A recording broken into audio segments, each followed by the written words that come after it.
ஏடி ஊர்ல இருக்க அண்ணி மாரெல்லாம் பாரு, நாத்தனாகரிகளுக்கு என்னைக்காவது ஒரு முளை துணி எடுத்து கொடுத்துருப்பாள்வா? அப்படியே எடுத்து கொடுத்தாலும் ஏசி பேசி தான் எடுத்து கொடுப்பாள்வா. ஆனா உங்க அண்ணி உன் மேல பாசம் வச்சுட்டு அவளுக்கு ஏதோ துணி எடுக்கணுமா, அதனால கூட உனக்கு எடுத்து வரேன்னு போயிருக்கா. ஆமாமா, அது சரிதான். அண்ணி ரொம்ப என் மேல பாசம் வச்சிருக்காங்கம்மா. அதனாலதான் அவங்களுக்கு துணி எடுக்கும் போது கூட எனக்கும் துணி எடுத்து வரேன் அப்படி சொல்லி சொல்லியிருக்காங்க. உலகத்துல இப்படி ஒரு பாசமான அண்ணியை நான் பார்த்ததே இல்லம்மா. ஏடி அவளு துணி எடுக்க போறா, சரி வேண்டாம் அண்ணி சொல்லி சொல்ல வேண்டியதுன்னு ஒரு வார்த்தைக்காண்டி. அம்மா அண்ணியை எடுத்து தரேன்னு சொல்லும்போது ஏன் வேண்டாங்கன்னு அதான் ஒண்ணே ஒண்ணு எடுத்து தரேன்னு சொன்னாங்க. நான் அந்த நேரத்துல சொன்னேன், "எண்ணி கூட ஒண்ணு எடுத்து தாங்க, போடுறதுக்கு அதிகமா Dress இல்ல" அப்படி சொல்லி விட்டுருக்கேம்மா.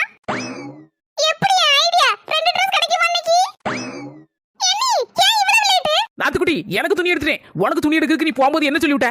எண்ணி பாத்து பாத்து எடுத்து வாங்க அண்ணி எனக்கு அப்படி சொல்லி விட்டேன். அதனாலதான் பார்த்து 10-15 கடை யார் இறங்கி பார்த்து உள்ளதுலே குறைஞ்ச துணி எதுன்னு பார்த்து எடுத்து வந்தேன். அதான் லேட் ஆயிட்டு.